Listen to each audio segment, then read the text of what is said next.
Hey, it's Jessica Honegger, founder of the socially conscious fashion brand Noonday Collection. Welcome to the Going Scared podcast. Welcome back to the Going Scared podcast, where we cover all things social impact, entrepreneurship, and courage. Today's guest really exemplifies all three of those things. I'm interviewing Jeremy Cowart, world-renowned photographer turned hotelier. That's right, Jeremy has shot everyone from President Obama to Taylor Swift, and he's now the founder of Nashville's newest hotel concept, the Purpose Hotel. The Purpose Hotel, as you may be able to guess by the name, is a for-profit hotel designed to raise money for nonprofits with purpose and impact. Jeremy's mission in life is to explore the intersection of creativity and empathy. So how do you pivot from one successful career to a totally seemingly unrelated one? Well, a common thread is Jeremy's passion to live a life of purpose and impact, to choose empathy and see that intersection where empathy and creativity coexist. This conversation invites you into the journey of what it looks like to go scared into an entirely new venture after already facing wildly success in another venture. Give it a listen. Hey, Jeremy, welcome to the Going Scared podcast. Thank you. It's good to be here. Thanks for having me.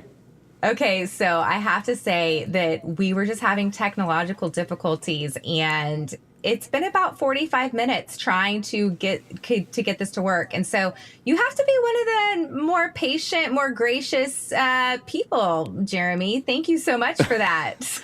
Oh, trust me, I am used to technology failing all the time, so I get it. Okay, well, I'm glad we got to make this work. And I've been super excited to talk to you because when I met you a few months ago at an event with Praxis, which is this business accelerator program. And most people know you as a photographer, but you are now pivoting to also be a hotelier. And Yes. That is a really fascinating pivot. Like, that is what really made me go, I want to hear about this journey of how you kind of go from one career to a completely unrelated career, in my mind. Yes, very, very unrelated. So I'm excited to hear the journey today. But first, before we launch into that, I want to hear a little bit more about what's the story behind the story of how you got into photography. Yeah, well, I was, I went to school for design, graduated, got worked for a few ad agencies, and didn't love that world, so I jumped out of that world and started my own design company. And then somewhere along that way, digital cameras became a thing, and started shooting really to include images into my design work, almost like I was using a digital camera as a scanner to include textures and stuff in my design work. But all my friends at that time were musicians, imagine that, living in Nashville. And so I would just start shooting my friends. And then my friends would get signed to record labels. And I'm serious, like my one of my best friends in college, who was also the drummer in my band, his name's Dave Barnes. So like all, Dave Barnes, Matt Wirtz, we were all, Brandon Heath, we all went to school together. And so anyway, they would get signed to labels. Labels would start hiring me for their photography. So it was a very organic, kind of accidental thing that just kind of happened. That's obviously the very, very short version, but that's initially how I got started. And then within a few months of me deciding to become a full-time photographer, an agent in Hollywood discovered me. And so, next thing I know, I'm shooting huge celebrities in Hollywood. So it really was kind of a 0 to 60 start into photography. Probably not the typical path. Not the typical path for sure. The fast forward track. So would you say that your focus has really been portrait photography? Because that's sort of what you're describing. Exactly. Yeah. Portraits, that has spanned across celebrities and entertainment, but also editorial, advertising, even some weddings along the way. A lot of just all kinds of different stuff. And of course, a lot of humanitarian work. Yes, which is what I know you so well for.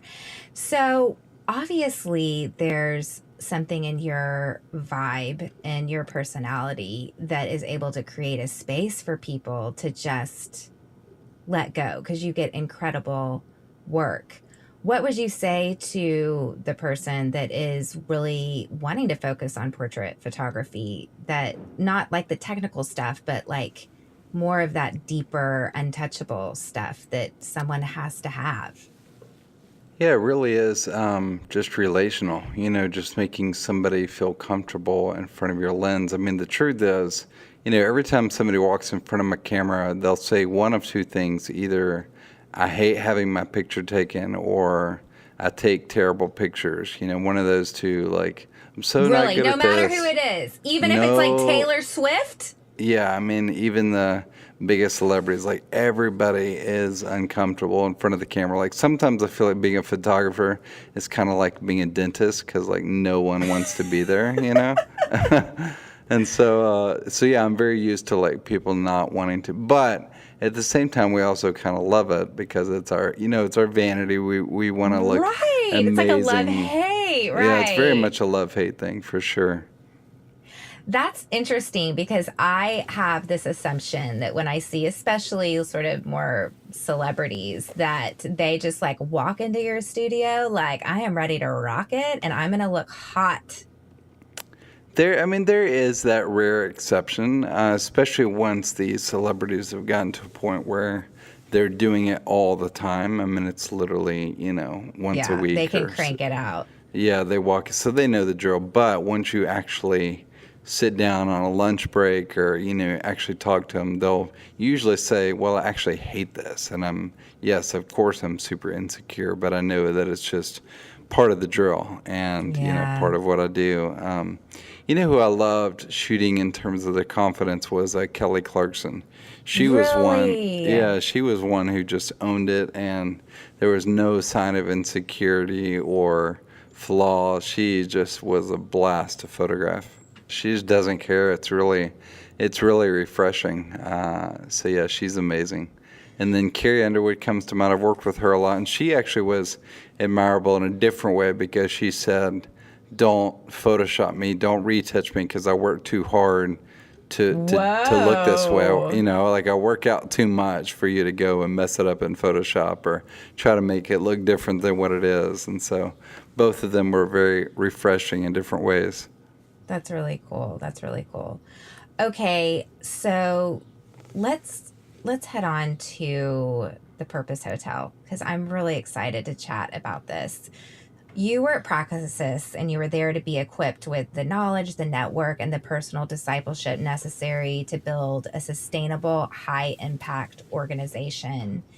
And tell me a little bit about how you decided, and I guess it's not a pivot because I'm sure you're going to continue in your photography career, but how does one go from photographer to hotelier? Yeah, it was truly one of those just crazy God divine moments where I was walking in a hotel, and I know the date because I've already gone back and figured this out, but it was April 30th, 2012 at a photo shoot in Los Angeles, and I was walking in a hotel to go to our pre-production meeting in a hotel room. And as I was walking through the hotel, it was actually the Standard in Los Angeles, and they had their room numbers designed like name tags, and they, it was like, hello, my name is room 121, and I just thought like, oh, that's clever or cute, they redesigned the name tags, but I also thought in that moment, but what if instead of a name tag, it was a story that the lonely traveler felt compelled to learn more about? And so then I was like, well, what could the story be? And I instantly thought of child sponsorship. So what if as you're walking down the hallway, every door had a child's face next to it with their name and their story and their photo, and you instantly felt, because traveling can be lonely a lot of times. I'm always by myself when I travel, and so it'd be cool just to feel connected to this child around the world.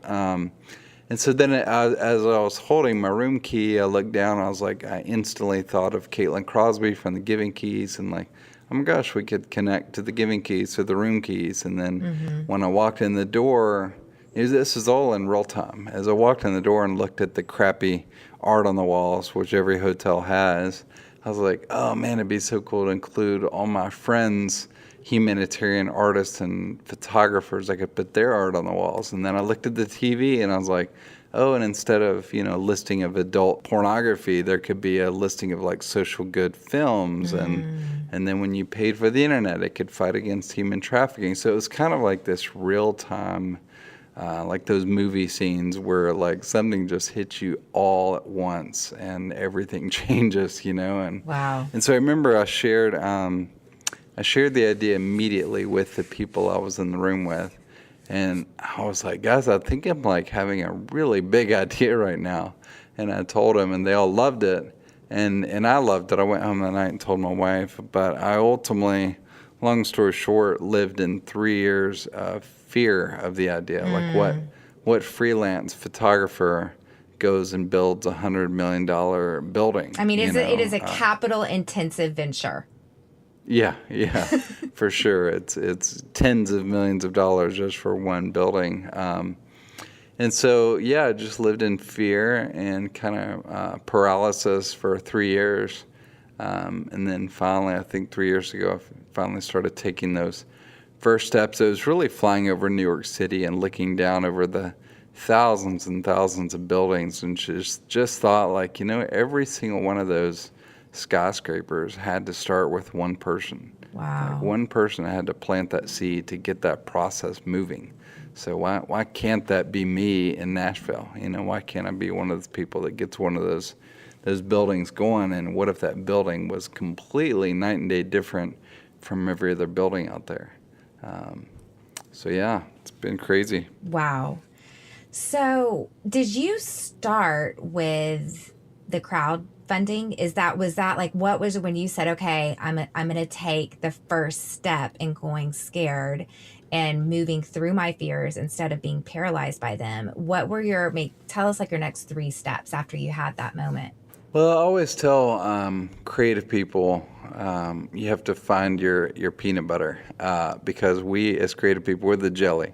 We need somebody that's smooth and holds us together because we're the messy, unpredictable, unreliable substance. And I think magic can happen when you get two opposites together to make a dream become reality. And so I've had a business manager for 13 years, and he's a really genius mind in all the ways that his strengths perfectly match up with my weaknesses. And so started talking to him about it, and he started kind of putting together, what does that look like? What does the business structure look like? How would it work? He started figuring out a lot of that stuff. Quite frankly, this hotel would be nowhere without him. And so... so step one was sort of talking to someone that you knew was going to compliment you and possibly want to be involved. Like, did you know that he would want to be involved? Yeah, actually, at first, I was going to look at another partner, somebody in the hotel industry already.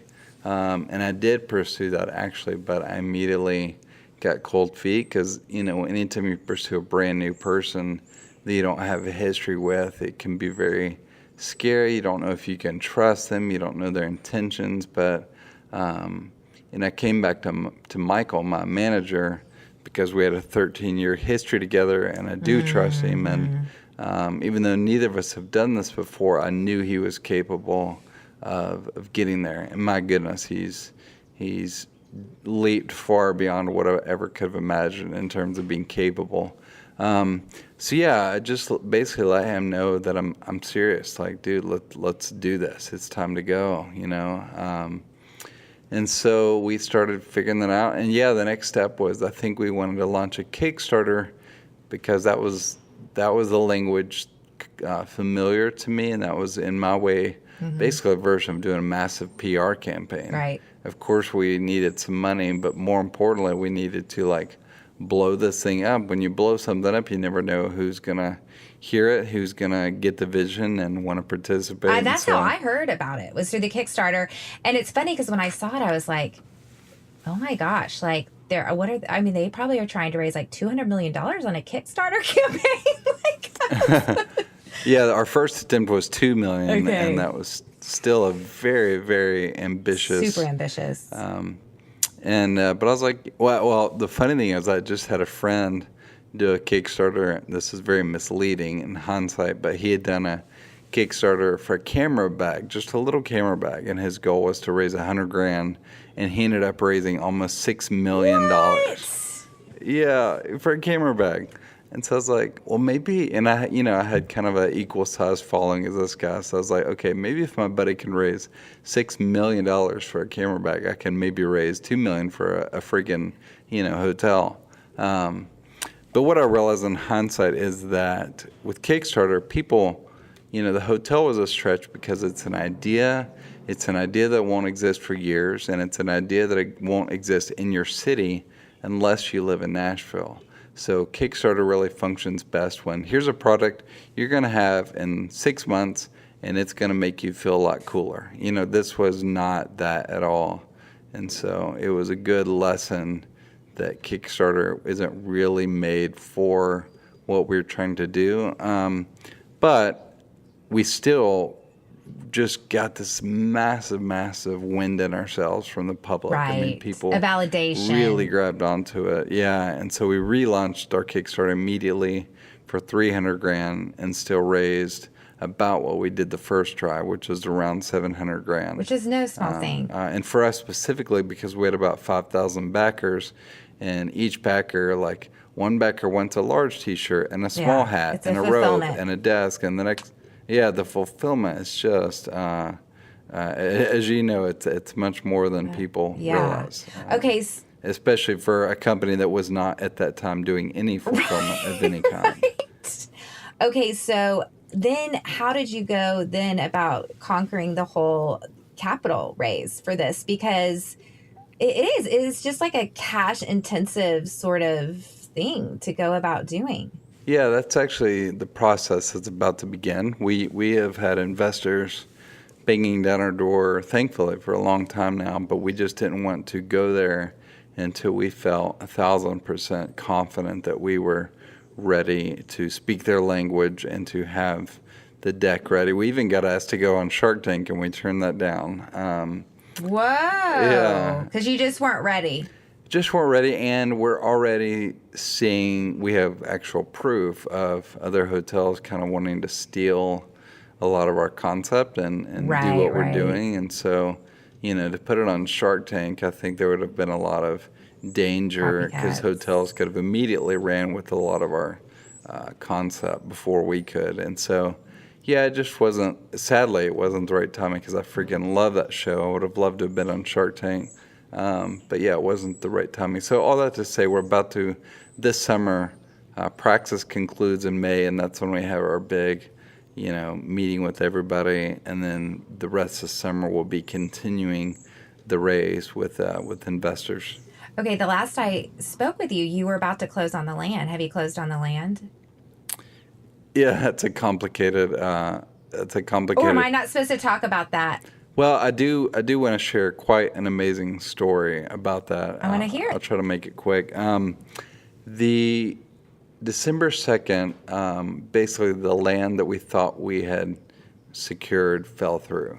Long story short, the very next morning, like not even 24 hours later, I showed up to help Portrait downtown, which is my nonprofit where we photograph people in need all over the world. And I was there by myself, bright and early, to start setting up. And in walks this guy that we've used for years, dressed as Santa Claus. He just, hangs out with the kids, gives them presents, and does the Santa thing. And we've never really talked a lot other than, hey, thanks for coming and helping out. But he walks in and he said, hey, I heard you're building something really special. And I said, yeah, I'm trying to build a hotel. And I explained the concept to him. And he said, since 1974, my family and I have owned 4 acres literally right next to the brand new convention center downtown Nashville. Stop And he it. said it's actually already zoned for a 20-story hotel, and we're trying to find a concept. Jeremy, this is insane. It was, I mean, this guy and I have been quietly serving the poor for years together, side by side, and had no idea really what each other did until that moment. And so that's the land that we're currently moving forward on. It's not finalized yet. Right. But Sure, that takes a there's long no time. paper signed, but it's looking like that's where we'll end up. So the Santa story, I hope, is forever a part of our story. I hope so too. I mean, that just shows you when you choose to just step in faith and go scared and not let your fears paralyze you, like God shows up. Yeah, like that's exactly. just the formula. If there's a formula, that's it, Yeah, I've been telling friends that I've never in my life felt so much a part of something that is just 100% God and 0% me. There's just so many crazy things that have happened. I could tell you hours of stories through this process that are just so much bigger than me. And well, it's such a contrast to how you got launched into photography, which was kind of like you got discovered and then boom, you had this huge career. Whereas this, you're having to really go scared and practice faith, and like you're like building those muscles, and that's exhilarating. It's similar to like when I think about starting Noonday and all those muscles you strengthen during the beginning years of entrepreneurship. It's similar to the adoption process too, where you're like stepping forward, you hope to God that you're going to get, these kids, but there's so much in between. And those are special and unique times in life. Even as challenging as they are, they form you. They really are, and I'm so glad you used the analogies of working out and strengthening your muscles, because that's exactly the same analogy I always use. Is it's just like working out. You just got to keep exercising those, those beliefs and the hope. And man, it's been hard. It's actually seems to get harder and harder, because the longer this journey takes, the more I just start second guessing everything. I'm like, right. I feel irrelevant. Nothing's happening. I don't have any big news for anybody. Meanwhile, my photography career is disappearing because my clients think I'm building a hotel, but there's no hotel yet. And then meanwhile in Nashville, you've got Richard Branson. Every major hotel chain is coming to this town. So I feel like I'm David and Goliath right now. Like it's just overwhelming. Voices that continue to haunt me even throughout the process. But I just know that God is, that this is so much bigger than me, and that I see the end vision, I see what we're trying to do, and I know that it's completely opposite of what all those other hotels are doing. And so you just, just keep holding on. Keep holding on. And it's just such a long-term vision. And I think that in this Instagram sort of culture we're in, we're so used to Insta in a hotel. There's nothing Insta about a hotel. Exactly. In Nashville. Okay, let's talk Nashville for 1 second, because New Day Collection, we're holding our leadership event in Nashville in July, where all the top leaders of our company, about 80 women, are going to be descending upon your town. So tell me your top 3 faves real quick before we move on. That is amazing, first of all. It's so cool. By the way, the Purpose Hotel will have a venue specifically for things like that. So I can't... Oh my gosh, I cannot wait. Yeah. In fact, we're currently the plans are to have about a 500-seat venue/theater. So awesome. So, and conference space and all that. But anyway, so Nashville, I'm sure you've already hit up Pinewood Social before. I have not, Jeremy. I've been to Nashville twice, but it was business trips, so it was in and out. Oh, okay. Well, Pinewood Social is my favorite because it's right downtown. It's like a bowling alley / restaurant / coffee shop. It's definitely like the spot right now where everybody goes to hang, and the food is actually amazing. They have fried broccoli that's to die for. So yeah, Pinewood Social. I'm trying to think. I live south. Yeah, it's a restaurant. They have this bowling alley. It's very much a hipster spot, but it's also like where I've seen, you'll definitely see celebrities there. It's a good place for celebrity sightings. It's just a really cool, creative place to go. And again, the food is amazing. Oh gosh, there's so many other spots. I'm now like a dad in Franklin, away from the town, so I'm definitely not the best Franklin's cool though. It's Nashville a really guide. sweet spot. Yeah, Franklin's amazing. It's where a lot of people escape to, and so Okay, well, I'll just take this one tip because that sounds perfect. yeah, it's really fun. We'll go check it And out. I just recommend just going. I mean, on Broadway and Second Avenue, just simply people watching, just going into all the honky tonk bars, So and fun. it's just a So blast fun. to see Nashville in all its glory. I did go to the honky tonk bars one night and danced with some, 70 plus men, and I have to say that was pretty fun. That's awesome. I love It it. was awesome. Okay, I was really surprised to hear that you were paralyzed by fear for 3 years, mainly because I know that you've started an event called Liminal. And I want to ask you what it means and how you came up with the concept. But it's a forum for those of us who have dreams and ideas and just need a little bit of encouragement, as like I like to say, to just go scared. And so you invite people in and you just have a round table to ask questions like, what does it look like to pursue your ideas? What kind of people do you surround yourself with? How do you overcome doubt, fear, insecurities? Did you start this previous to your big hotel aha moment or after? Liminal was just a recent thing that I kind of did here at my building, and so yeah, the hotel I've been pursuing on and off for 6 years, but Liminal's just a recent thing I've been doing for fun, just really to talk about the idea process. Yeah, I think Okay, because that's what you're in. You're in this yeah, process. So why exactly. not bring others along? So yeah, it's very much speaking from experience, all the good, the bad, and the ugly for sure. What have you seen some of the big takeaways from those who have attended? Yeah, I think just kind of like what you're saying. Like I think a lot of, for lack of a better word, I want to use the word beginners. People who want to pursue a dream, people who are maybe young or maybe just quitting their job. I think that they think that people maybe like you and me who are in our professions and we're pursuing our dreams. I think that they think at one point you and I like we did it. We beat fear and doubt and we're good and now Right. we're professionals and now we're killing it and now it's awesome and everything's just amazing. And the truth is like none of that ever happened. The truth is like Never. every day I'm just as insecure as I've ever been, if not more so, and I'm just as full of the voices, full of the comparing myself, all of that. But the difference is I've just learned that that's normal, that that's part of the process, that that's what really being a professional is embracing all of that crap and moving forward despite it, you know.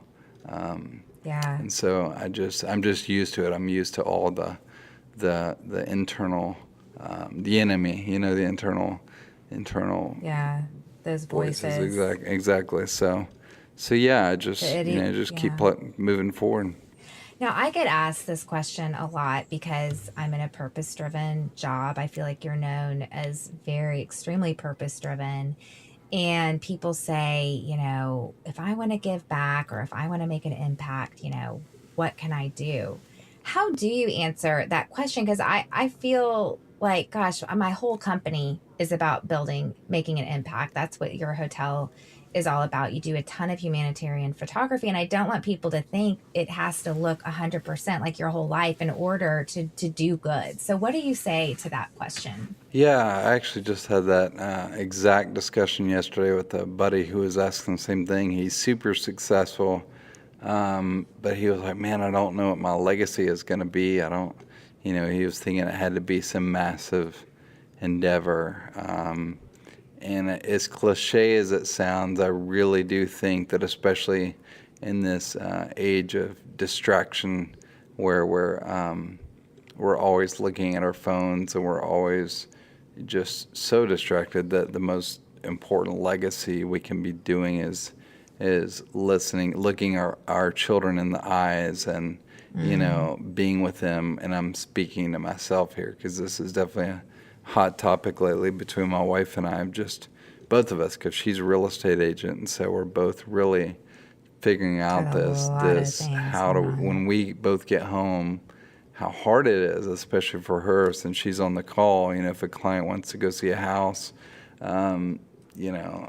she has a lot of times has to go see a house, has to leave the family, so all that to say, I think that a lot of times people are thinking that their legacy, their life has to be this massive thing, and that if they don't do a massive thing, they're a failure.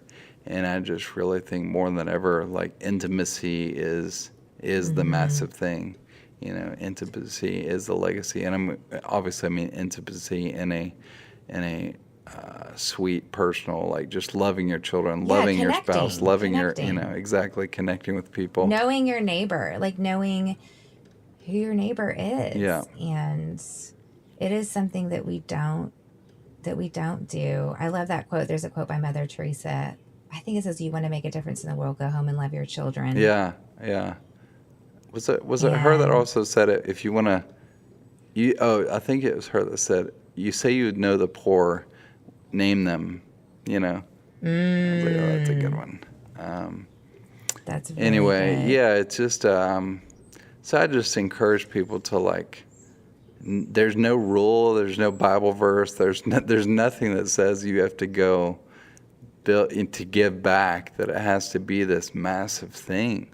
I mean, I certainly, my intention was never to go build this big epic hotel. I mean, it was truly, like God punched me in the face one day in that hallway. It's like, hey, what if every room in a building had a story? It's just that simple of a thought. But I have to say, there has to be a certain level of awareness and openness to entering into need and suffering, because you've brought a lot of things to light. I mean, you did this incredible series on the devastating wildfires that occurred in the Smoky Mountains that most of us didn't know about. And if you hadn't have been connected to understanding poverty and hunger, you wouldn't have had that aha moment at the Standard Hotel of all places. Right. So there is, I guess, too, it's like you've got to position yourself to be aware of the needs in the world. What was I think we can usually point out, something that made us aware of need. Yeah, it was a slow progression of realization.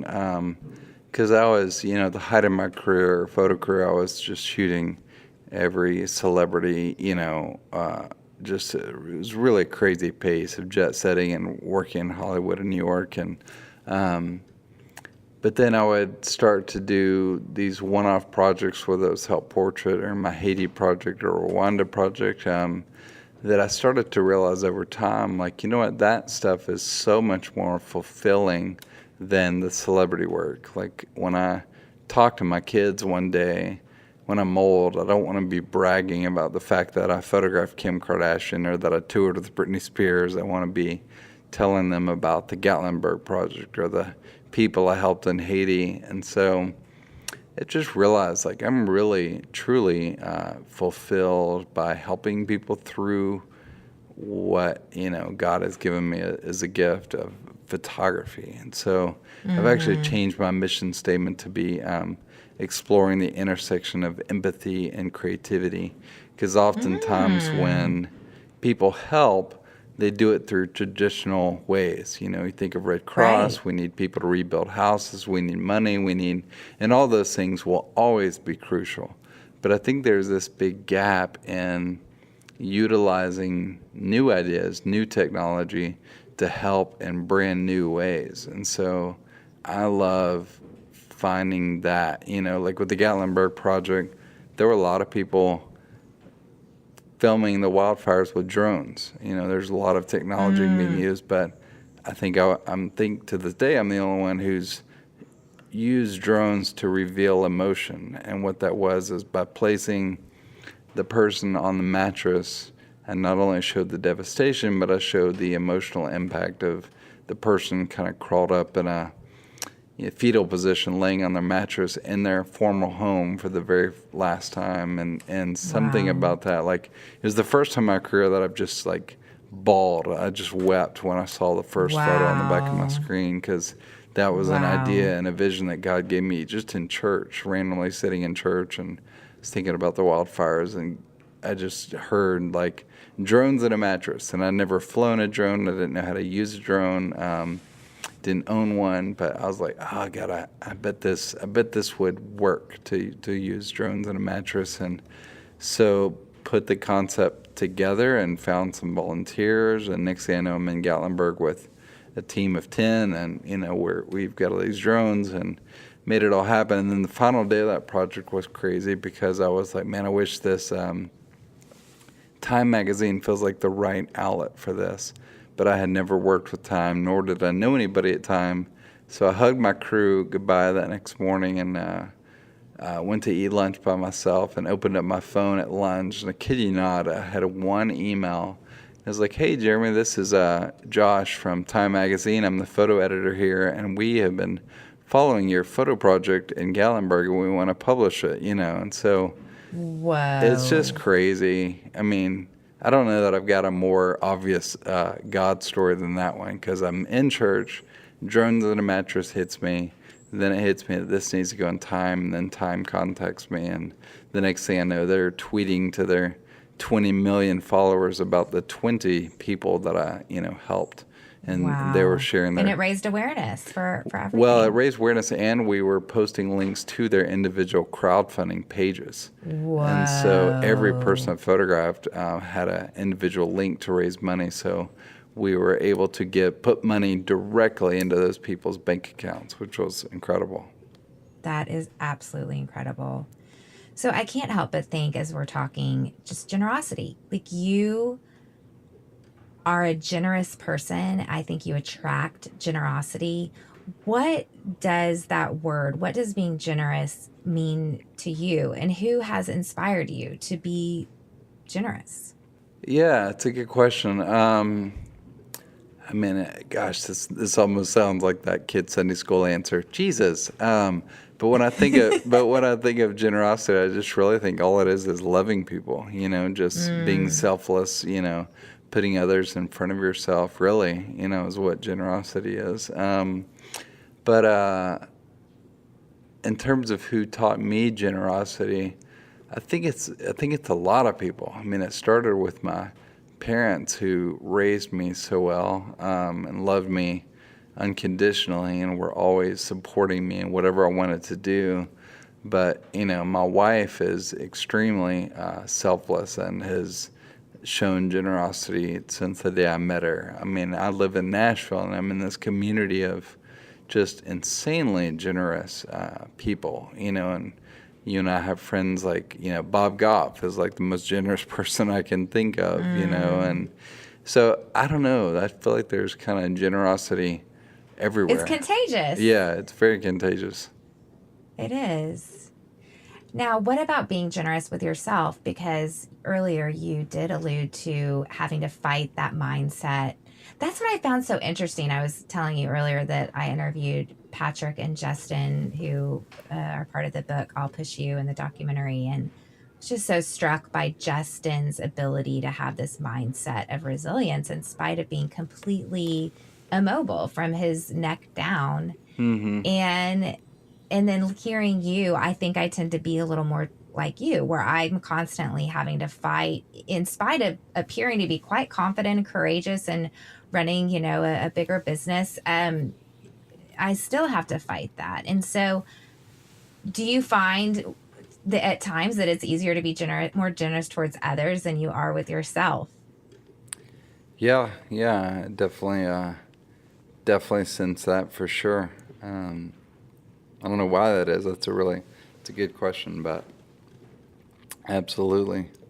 And then how do you overcome that? So how do you move into those places of faith? Because you've got Santa Claus and you've got Time Magazine tweeting. You've got all sorts of stuff going on. Yeah, I don't know. I just keep, I think everybody has ideas. I think, when I say I heard these words, I think culture calls those our own genius, our own ideas. And I'm sure people of different faiths have different words, which is great. But to me, I really do believe that God speaks to us. And the only thing I've done that's good is I've gotten pretty good at identifying those moments and knowing the value of that idea and being a steward of pursuing those. And that really is faith. And I just see God working every time I listen. And again, I'm always scared, but I think that's where that's where we're supposed to be. And Right. And so I don't know. It's a crazy journey for sure. Well, thank you so much for your time today. How can we continue to follow the journey? Because I was so ready for this hotel to be done yesterday.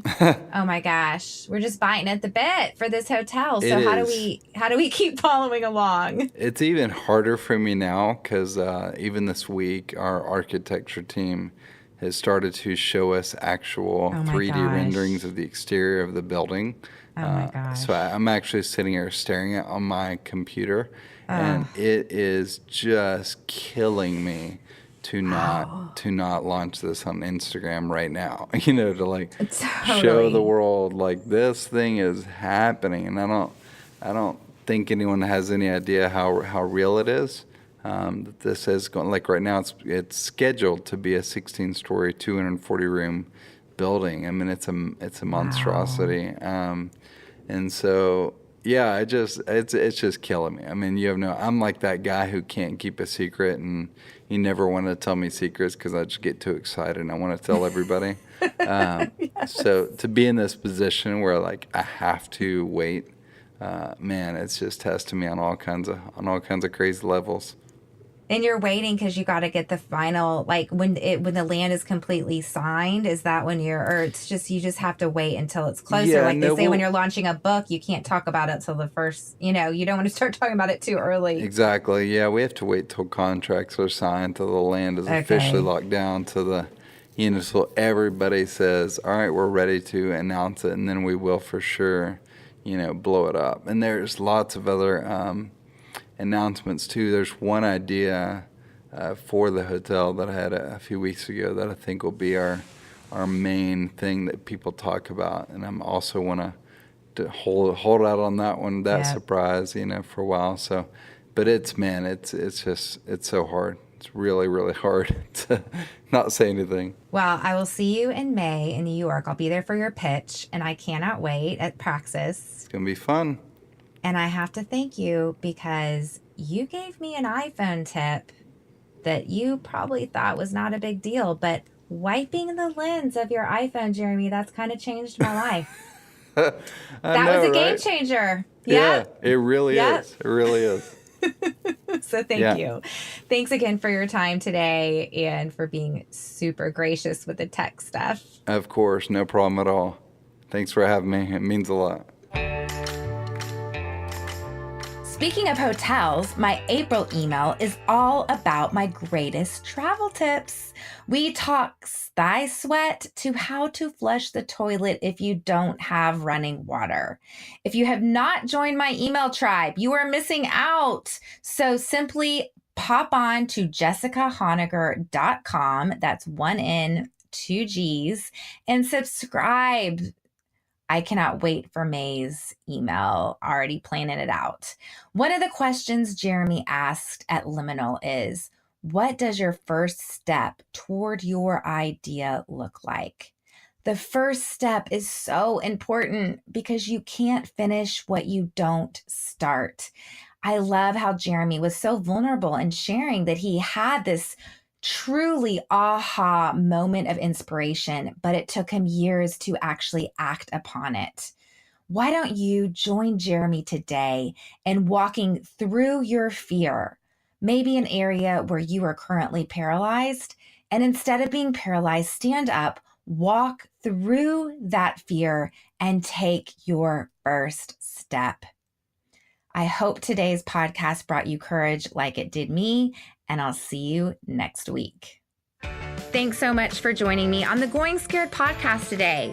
If you like what you heard in this episode, be sure and subscribe to the podcast on iTunes and leave a review so other people will join the conversation. If you'd like some behind the scenes looks at my life as a CEO, a mom, and a courage catalyzer, be sure to follow along on Facebook and on Instagram at Jessica Honegger, Honegger. Until next time, let's take each other by the hand and keep going scared.